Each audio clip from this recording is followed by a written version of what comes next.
బాధ్యతలు నిర్వహిస్తున్నాను పార్టీలో.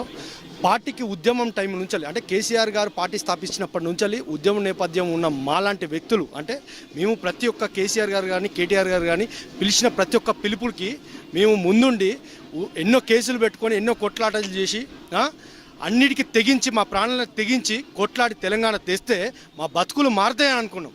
కానీ మా బతుకులు మారకపోగా మమ్మల్ని ఎట్లా అంటే ఒక అడ్డ మీద కూలీలాగా, విద్యార్థి నాయకులు అంటే ఒక అడ్డ మీద కూలీలాగా మరీ దారుణంగా అంటే విద్యార్థి నాయకులాగా చూడడం లేదు ఎక్కడ. అన్న మా పరిస్థితులు ఏంది, మా విద్యార్థి నాయకుల పరిస్థితులు ఏంది, ఉద్యోగాలు వస్తాయి అన్నావు, అదన్నావు, మీకు పదవులు వస్తాయి, మీ భవిష్యత్తు మొత్తం మీరు చూసుకుంటా అన్నావు. ఇప్పుడు ఏమైందన్న అని అడిగితే మా గవర్నమెంటే లేదు, ఇప్పుడు ఏం చేయగలుగుతాం అనే స్థితికి వచ్చింది. మీరు డైనమిక్ లీడర్ అన్నారు, అలాంటి ఆయన వదిలేసి వెళ్ళిపోతే ఎలా మరి? అంటే గవర్నమెంట్లో ఉన్నప్పుడు మంత్రులకి ఎమ్మెల్యేలకి జడ్పీ చైర్మన్లకి ఎవరికి పవర్ లేనప్పుడు మమ్మల్ని మా భవిష్యత్తుని చూస్తారనే నమ్మకం మాకెట్లా వస్తుందండి? మాకు ఆ నమ్మకం పోయింది. ఇప్పుడు బీసీ నాయకుడు మా గెలుసీన్ అని ఉన్నాడు, మా బాబా ఫసీదున్ అని ఉన్నాడు.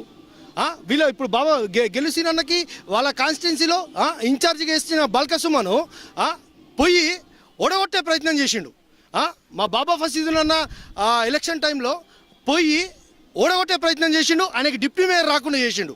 మాలాంటి విద్యార్థి నాయకులు మా కష్టం మా చెమట చుక్కని వాళ్ళు వాడుకొని ఏ రోజు మాకు ఏది ఇవ్వకపోగా ఇంకా మాపై దురుసుగా ప్రవర్తించడం.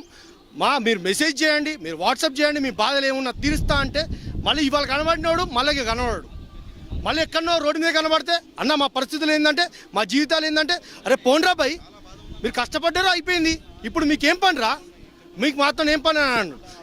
ఇప్పుడు మొన్ననేమో మీటింగ్ పెట్టి మన లాంటి ఉద్యమకారులు కష్టపడాలి, పార్టీకి రోడ్ల మీదకి రావాలి, కొట్లాడాలి, కేసులు పెట్టుకోవాలంటే మేమంత పిచ్చోళ్ళమా? అంటే మీరు ఎంతగానని చెప్తే అంతగానో మమ్మల్ని వాడుకొని వదిలిపెడతారా? మాకంటూ ఎథికల్ వాల్యూస్ ఉండయా? కనీసం మాకు రెస్పెక్ట్ కూడా లేదండి పార్టీలో. సో ఫైనల్గా ఏం చేయాలనుకుంటున్నారు? ఏం లేదు, మేము మా విద్యార్థి నాయకులు స్టేట్ కమిటీ కూడా మొత్తం అందరం డిస్కషన్ చేసుకొని ఏదో ఒకటి ఫైనల్ కార్యాచరణ తీసుకుందామని డిసైడ్ అయిపోయాం. ఇప్పుడు మేము పార్టీకి రిజైన్ చేయడానికి రెడీ అయిపోయాం. మా మెయిన్ నాయకులు అందరం రిజైన్ చేసేసి మేము ఒక చాలా పెద్దగా కార్యక్రమం ఒకటి ప్లాన్ చేస్తున్నాం. దానికి ఎట్లా ఏంటనేది మేము ఫర్దర్గా మేము ఆలోచన చేసుకొని చెప్తాం.